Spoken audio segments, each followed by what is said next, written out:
اعوذ باللہ من الشیطان الرجیم بسم اللہ الرحمن الرحیم ربی اشرح لی صدری ویسر لی امری واحلل عقدۃ من لسانی یفقہوا قولی ربی زدنی علما۔ الحمدللہ۔ السلام علیکم، قرآن و سنت چینل میں خوش آمدید۔ آج میں ایک لفظ کے بدلے میں لاتعداد نیکیاں کمانے کا نبوی نسخہ بیان کرنے لگی ہوں۔ نبوی نسخہ: اللہم اغفر للمؤمنین والمؤمنات والمسلمین والمسلمات۔ ایک مرتبہ پڑھ لیجئے۔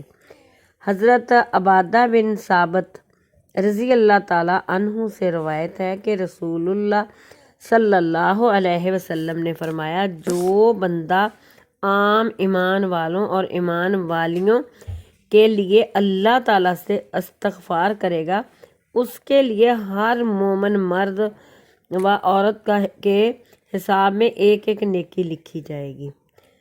کسی صاحب ایمان بندے نے یا بندی کے لیے اللہ تعالیٰ سے مغفرت اور بخشش کی دعا کرنا ظاہر ہے کہ اس کے ساتھ بہت بڑا احسان اور اس کی بہت بڑی خدمت ہے۔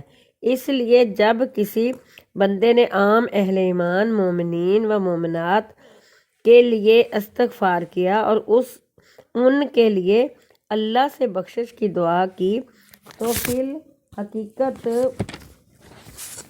اس نے اولین و آخرین، زندہ اور مردہ سب ہی اہل ایمان کی خدمت اور ان کے ساتھ نیکی کی، اور اس کے لیے ہر ایک کے حساب میں اس کی یہ نیکی لکھی جائے گی۔ سبحان اللہ۔ سبحان اللہ صرف ایک ہلکا پھلکا سا لفظ ہے، اس کے ساتھ ہمارے لیے لاتعداد نیکیاں کمانے کا کیسا راستہ کھولا گیا۔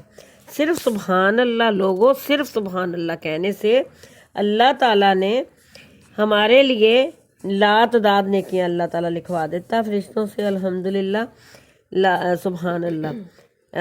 اللہ تعالیٰ اس سے فائدہ اٹھانے کی توفیق دے، آمین ثم آمین۔